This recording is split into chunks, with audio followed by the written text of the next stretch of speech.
今日さ、でもさ、マジで5本やっていいの？いいっす。いいの？いいです。マジ長くなるよ、多分。はい。前も長かったからさ、結構ほら、もうちょっと短めがみたいな話あったと思うけど、いいの？いいです。ガチだと多分長くなるけど大丈夫ですか？もうガチで。ガチで。ガチで。はい。じゃあガチでいきましょう。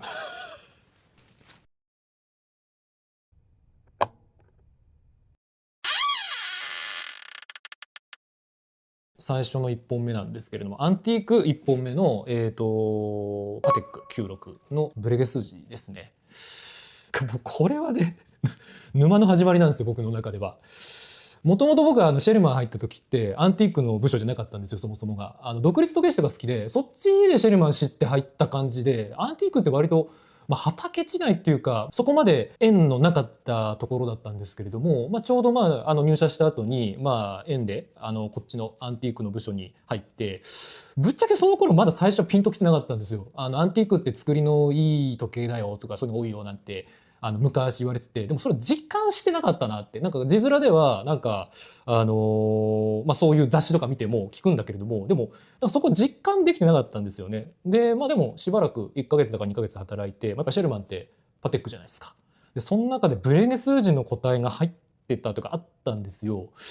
これで結構もう僕ね、脳みそ焼かれちゃって、っていうのがこの時代のブレーネ数字って金から削り出すんですけれども、これ分かります？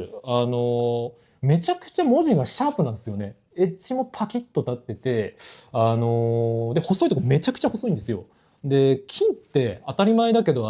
柔らかいじゃないですか。でこんだけ細かくて細いと力加減間違えちゃうとすぐ曲がっちゃうんですけど、こういうのを確かね板の子とか使って抜き出して磨いたりとかして成形するんですけれども、これ時計にやっちゃうんだってところでなんかね、もう一発ノックアウトっていうか、もうその瞬間になんかアンティークハマってたっていうのが今でも覚えてて、結構時計最初買う時ってだんだん安いところから、安いって言ってもね20万30万とかすると思うんですけど、始まって最後パテックみたいな感じになる人もいると思うんですけど、なんかもう僕はもうなんかもう真っ先にこれまずいつか買うって思ってなんかずっと狙ってた時計で、であるタイミングで手に入ったんですけどね。結構ね、正直言うと初めて買ったアンティークで、あんまりコンディションのこととかも知識がない状態で買ったんで、ぶっちゃけちゃえば結構甘いっていうか、顔がちょっといじくられてたりとか、ところどころね、なんて言うんだろう、当時で言えば少なくともお店に並べるようなクオリティのものではないんだけれども、でもねやっぱ気に入ってて、結構やっぱり登板回数多いんですよ。しっくりくるっていうか、いいよねってお客さんにも言ってくれることが多い時計かなって感じですね。はい。これでね、僕のドレススポッチに一番求めたいスタイルって三振のスモセコでこのブレンゲ数字とリーフハンドでみたいなので一番好きな組み合わせなんで、これ買えばもうドレスウォッチなんならアンティークウォッチもう一本で完結だななんて思ってたんですけどね。でもね違うんですよ違うんですよ。やっぱりね沼でやっぱりね2本目3本目いっちゃってて、2本目はやっぱりねそういう時計にまたなるのかなって感じですね。これはさ、だから結局結構早いタイミングでアンティークの部署移ってから見つけちゃったんで、その時は手持ちないんですよ、お金。その時来ると思ってなかったんで、でもフルフルのローンで買ったんで、当時はね、でもそこまで今ほどね高くなかったから、上がったといえば上がったけど、そういうことじゃなくって、結構お金ない時に3年だったかな、多分ローン組んで全額ローンで買ったんで、その時はもう全然、多分ねこの時売っても今ほど値段つかなかったはずなんで、そこまで、どこ行っても買い取り値段高くなかったはずなんで、もう資産価値とかそういうの関係なくって、もう自分の、時計人生でこれがやっぱ絶対必要だなって思って、なんか清水の舞台から当時なんか飛び降りるつもりでなんか買っちゃった時計だよね。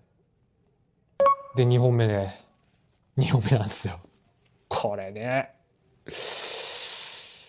これは、オーデマピゲの、三振の薄型の時計なんですけど、リファレンス忘れちゃったな。5004だったっけ？ちょっと思い出せないな。っ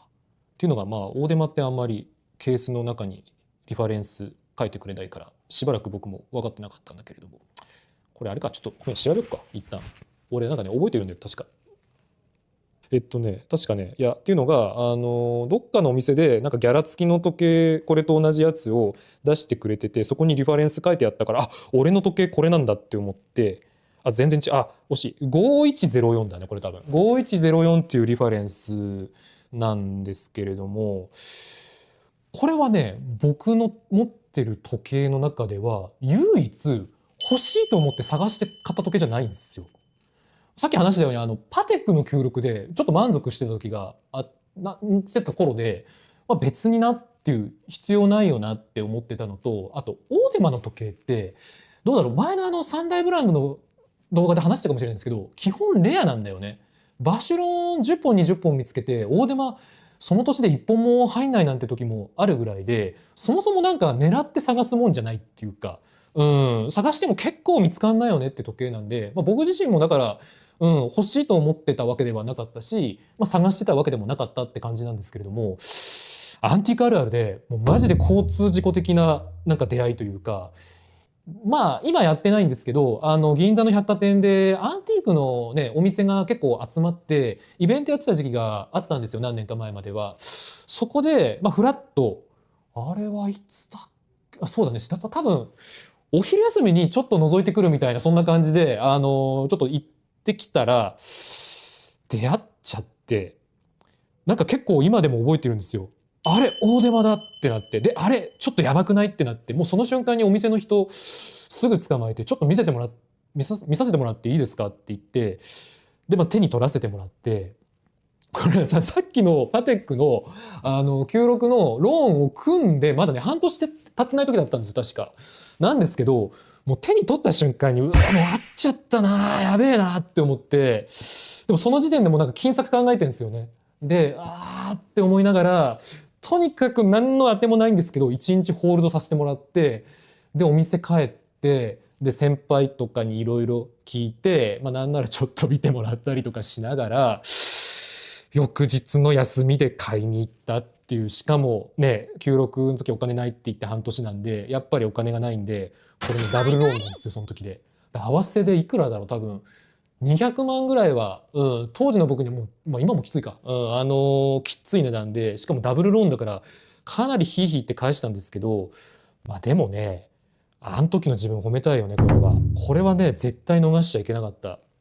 本当にこれすごくて、本当ディティールは本当前の三大ブランドのバシュロンの話の時みたいな針の立体感だとかクリアランスの詰め方だとか、もう本当共通する話になっちゃうんですけど、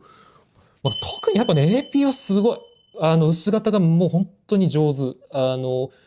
AP だったら三振だったら多分ね VZ とかの方が人気なんですよ。ムーブメント入ってるちょっと大きいやつ、あれがやっぱり一番花形だし値段もついてて、またね資産価値の話とかしちゃうんだったら VZ って話なんですけど、これはねもう薄型時計のもう究極系って僕言っていいと思うし、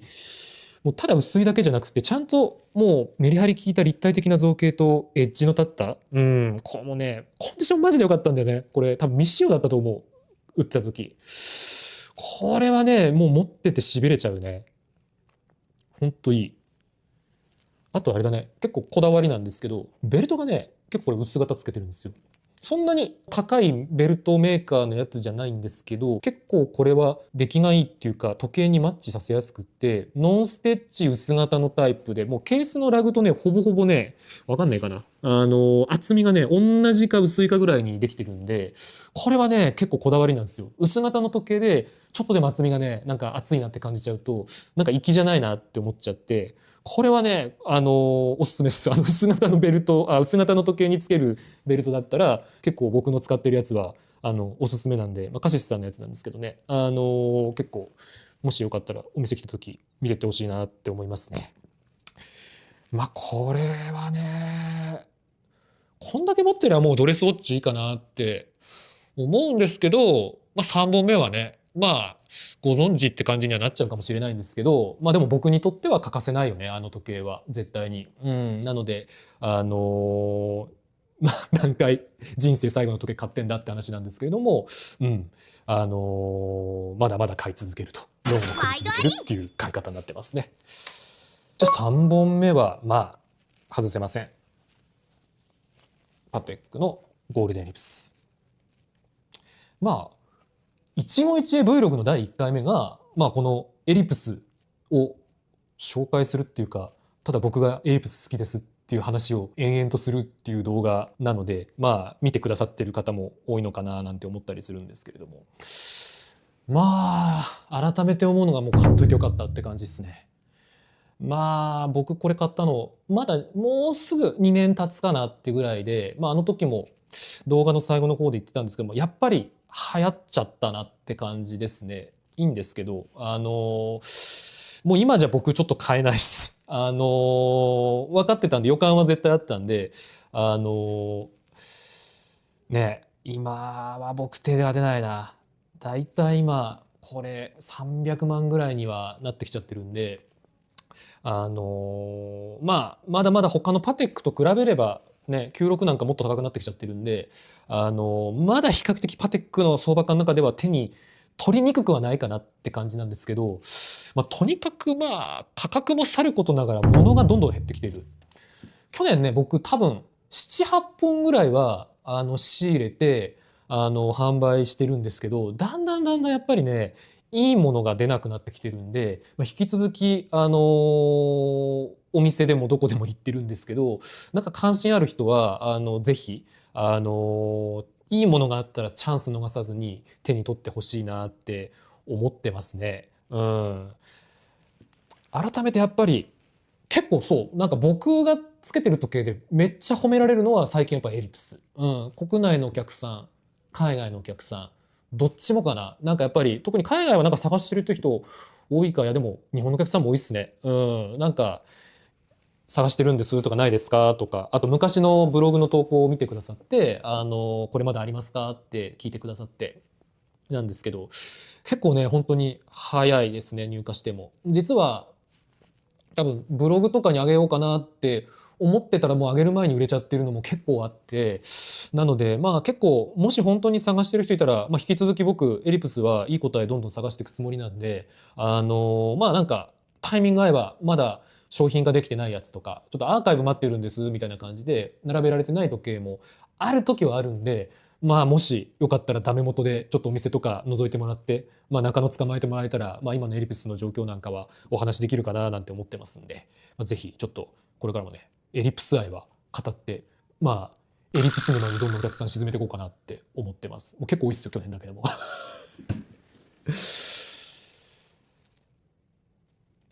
で次4本目はね、これもね唯一なんですけど、僕があれかな、唯一自分でお金払って買ってないっていうか、うん、もらった時計なんですよね、親から。まあしかも舶来物じゃない国産の時計になるんですけれども、それをちょっと次ねご紹介したいなって思いますね。じゃあこれね、会社に内緒で出すやつなんですけどね、グランドセイコーなんですよ。グランドセイコーのでもね、普通のグランドセイコーじゃなくてグランドセイコースペシャルっていうやつで、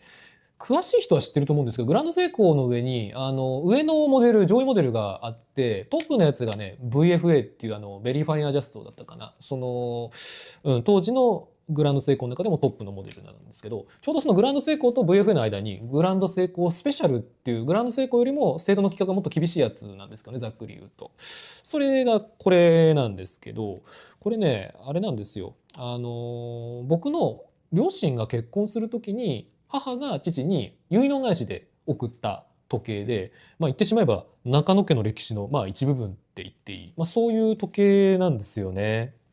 でね、まあ、どうですかね、まあ、結構これ渋いと思うんですけど、これもらったの確かね20代後半ぐらいの時、もう当時ねこれ父親がそもそもこれつけてるのって見たことなくって、もうずっとタンスの肥やしになってたんで、まあだったらばってことでもらったはいいんですけど、まだね20代の頃ねやっぱねはまんなくって、なんかもうなんかなんだろう、若すぎるって言うと変かもしれないんだけど、なんかちょっと昭和のサラリーマンっぽい感じに感じてしまって、なんかねしっくりきてなかったんで、まあメンテナンスとかは成功さんで当時してもらったかな。でまあたまには使ってたんですけど、そんなに正直ハマってないというか、なんか腕にも乗ってないし、まああんまり心も乗ってなかったなっていう、そういう時計なんですけれども、でもね最近結構、まあ、自分がもう40過ぎて、まあ、年作ったからっていうのもあるかもなんだけど、最近結構ハマってて、なんかね、良さが分かってきたのか、自分が似合うようになりつつあるのかで、結構ね、意外と使うんですよ。あれですね。特に、スーツにガチガチに合わせるっていうよりは、割とカジュアルより、夏とかの、セットアップにスニーカーで合わせるような時に、意外とこういうのはめると、まあ、カジュアルに格好がなった分、逆に時計がこう渋いと、なんかちょうどカジュアルダウンとのなんかバランスが取れていて、意外とハマるよねって感じてるのと、あと結構ね、このブレスがいいんだよね。この輝き方。多分当時もザラつけんまってやってたんじゃないかなって思うんだけれども、そういうなんか成功のなんか今でもね、つながるようなものづくりが感じられて、なんかね今結構ハマってますよこれ。あと文字盤これね、なんかねグランドセイコースペシャルの中でも限定品らしいんですよこれ。なんか限られた何ヶ月かちょっと忘れましたけれども、本当に短期間しか作ってないフーデッドラグで、あと文字盤がこれちょっとねキラキラしてるんですよね文字盤。これわかるかな。ちょっとね他の文字盤と違ってて、海外だとなんかね最近はなんかダイヤモンドダストとか言ってる人もインスタとかで見るなーなんて思うんですけど、ちょっとそういう仕上げの文字盤であんまりね強くなくって、ちょっと外周少し焼けてるんですけど、このキラキラ具合はね他のグランドセイコーとかグランドセイコースペシャルの、質感とはやっぱちょっと違ってて、個人的には最近現行の方のセイコーでグランドセイコーで白樺とかさああいう文字盤あって流行ってるじゃないですか。なんかそこの原型って言ったら変なんですけども、なんとなくそういうこういうところからなんか現代版解釈になったのが白樺とかなのかななんて勝手に思ってますけどね。でも本当にいいでしょこれ。結構これねたまにつけてるとなんだろう、なんかもうディーラーさんぐらいのもう本当時計めっちゃ詳しい人から褒められるこれは。普通の人はまあグランドセイコーは気づかれますけど、そこまでなんか珍しいっていうのはあんまり多分ご存知の方多くないかなと思うんで、これはねいいっすよ本当に。あれだね、手放しちゃいけない時計だよねきっと。多分まあ甥っ子とかそういう子に引き継がなきゃいけない時計なのかもしれないなって思ってますね。ラスト5本目はあれですわ。アンティークじゃないんだけど大丈夫かな。アンティークじゃねえんだけど怒られるかな。まあいいよね。じゃあラスト5本目。レベルソなんですよ。レベルソなんですけど、ビッグレベルソですね。ビッグレベルソ、90年代ぐらいから出てくるやつで、僕が買ってるのはこれ2016年なんで、さすがにうちでも割と稀にパテックそういう年代を置くこともないことはないですけど、かなり新しくって、シェルマンとしてどうなのかっていうところがちょっと大丈夫かなって時計なんですけれども、これはねあれなんですよ、最後に僕が新品で買った時計なんですよね。まだ時計屋になる前でも、もうぼんやりもう前の仕事でちょっとなんかもう限界かななんて思いながら、時計屋やってもいいのかなダメなのかなって思ってた時期に、それはそれとして欲しい時計があって買ったっていう、本当最後ですね新品で買った時計としては。結構ね当時ねこれ買う時はカルティエと迷ったんですよ。僕どうだろう、何年か前結構カルティエも好きだったんで、それでちょっとうちのお店でも置くように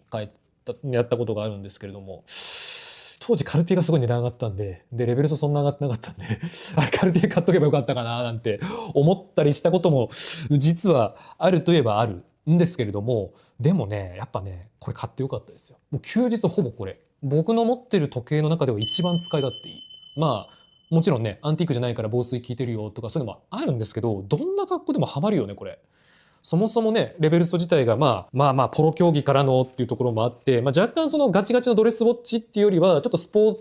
ツ的な背景もある時計だからっていうのもありますけど、でもスーツにはめてもちゃんとドレッシーな顔だし、でもジーンズに T シャツでつけてもいいじゃんって思えるような、そこのなんかねバランスの良さ、オールマイティに、懐の広さっていうのかな、オールマイティに使える時計っていうところでね、もう本当に未だに愛用してる。これまでねパテックとかオーデマとかご紹介させていて、そういう時計をその後買っていながらも未だに登板回数ひょっとしたらトップって言っていいぐらいの時計なんですよね。で、ちょっとどうだろう、これ個人的なところなんですけど、レベルそのデザインの良さって僕ね、ゴドロン装飾にあると思ってて、ゴドロン装飾って何って話なんですけど、上と下のこの横線なんですよ。こういうね、レベル層、こういう反転する時計の中で。この装飾なんですけど、これただの横線に見えるし、僕もね、つい最近まではそんなに意識してなかったんですけど、結構アンティークとかでも反転する時計って意外とあるんですよ。レベル層機構の時計って、カルティエも作ってたし、どこだろう、ちょっと忘れちゃった、ブローバーとかもなんかあったかなとか、パテックなんかもめった出ないですけど、結構あるわけですよ。中でもやっぱね、ルクルトのレベル層はデザインが良くっていうのが、反転機構を作るとどうしてもケースの部分とこの枠にあたるケースの部分で分割線が生まれるんですよ。でもここでゴドロン装飾ないとめちゃくちゃ分割線って目立つんですよね。それがね、僕的にはどうだろう、時計によるかなとは思うんですけど、あんまり僕がつけるってなるとしっくりこないなっていうのもあるといえばある中で、このゴドロン装飾、要するに分割線に対して平行に線を引くことによってこの分割線が隠れるんですよ。わかんなくなるんですよ。これはめちゃくちゃすごいなって思ってて、生まれた年代がレベルソって1931年なんで、ちょうどアールデコの時代だから、こういうゴドロン装飾を時計のケースにあつらえるっていうこと自体は違和感はない。むしろ、トレンドだよなって思うんですけれども、結果的にその年代で生まれたからこそ、このレベルソっていう機構の部分とこのゴドロン装飾によるケースの分割線の目立たなくさせる効果っていうのがバッチリハマってて、結構ねこれ秀逸だよなって思ってて、多分レベル数全部このゴドロン装飾入ってます。現行のやつとか見ても入ってないやつ多分ないと思うんで、これはね本当実はすごいよなって勝手ながら思ってますね。あとこの年代だからなのかな、ちょっと最近のレベル数僕そんな見てないんですけど、これね結構ねディティール結構良くて、特に作りがねシンプルで地味で分かりにくいんですけど、プリントのね印字の盛りとかめちゃくちゃ綺麗ですね。プリントってなんだろう、アプライドインデックスと比べるとちょっと立体感とかその派手さみたいなのがあんまりないんで、なんか高級感って感じにくいかなって思うんですけれど、結構ねプリントにもね質があって、特に例えば4とかが交差する、その線が交差するとことか結構ね印字のレベルが低いとガチャガチャしちゃったりとか、そもそも表面がガタガタしてる印字ってあんまり高くない時計だったりとか、そこにコストかけてないと結構感じちゃうなってものがあるといえばある中で、このレベルソは当時ミドルレンジと呼ばれるような価格帯の中では結構ねその上のね価格帯の時計の印字と比べてもなんかね僕は遜色ないかなって思ってて、そういう細かいところ、他にもその針と文字盤とガラスのクリアランス結構詰めてるなとか、業紙の彫りが今のものよりも細かいかなとか、パッと見は分かんないし、いつの時代のものを見ても、そんなには変わらないかなと思うんですけど、僕はこの買ったレベルスを非常に気に入ってて、なんかそろそろねなんかもう一ブレイクするんじゃないかななんて思ってたりはするんですけどね。というわけで次、これから来そうだなって時計はやっぱりレベルソっていうのがねやっぱお店でめちゃくちゃ聞かれる。なんかねここ最近よく聞かれるのは、セイコーとカルティエが本当この 1,2 ヶ月はよく聞かれてて、でもうちはそんなにセイコーがやってきてはいないよなってところと、カルティエは僕好きで探してるんですけど、結構最近またなんか値段のレンジが上がっちゃってるのか、一頃と比べると落ち着いたかなって半年か前ぐらいは思ってたんですけど、またなんかちょっと値段が上がってしまってて、いいものがいい値段でなんか捕まりにくいっていう感じなので、個人的にもカルティエはなんか一本欲しいなって思っていながらもいけてないっていうか、手に入らない商品としても自分のコレクションとしても捕まえられてないなっていう中で、レベルスもねやっぱり最近ね聞かれてる、すごく聞かれてて、特に海外のお客さんから聞かれますね。中でレベルスはどうだろう、中古相場なんかモデルによっちゃうんですけど、ビッグレベルソとかもそうだし、その辺の、シンプルなやつで100前半ぐらいでなんか捕まえられるのかなっていうイメージなので、ちょうどいいよねって思う、なんかいい時計欲しいなって思った時に、ブランドの格とレベルソっていうね、時計好きな人だったら絶対知ってるようなモデルのアイコニックさと、あと使い勝手っていうところは、絶対間違いない一本になると思うので、こういうの大体日本のトレンドあるあるで、海外が流行って、で、なんか物が見つかんなくって、で、ちょっと遅れて日本で流行るって感じになってくるんで、ここはなんか、ちょっとね、うちにあんまりっていうかごめんなさい、今まで置いてきてないんで、あれなんですけれど、なんか探してる人はなんか早めに動いた方がいいかもしれない。実際僕は、オークション何社か、古物商だけが入れるオークション毎週チェックするんですけど、一旦商品にするかはさておいて、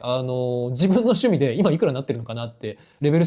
僕が好きなあたりはチェックしたりするんですけど、じわじわやっぱ上がってて、なんか去年と比べてもなんとなく10万20万ずつぐらいだんだん上がってきたなーって感じてるので、シンプルなやつで、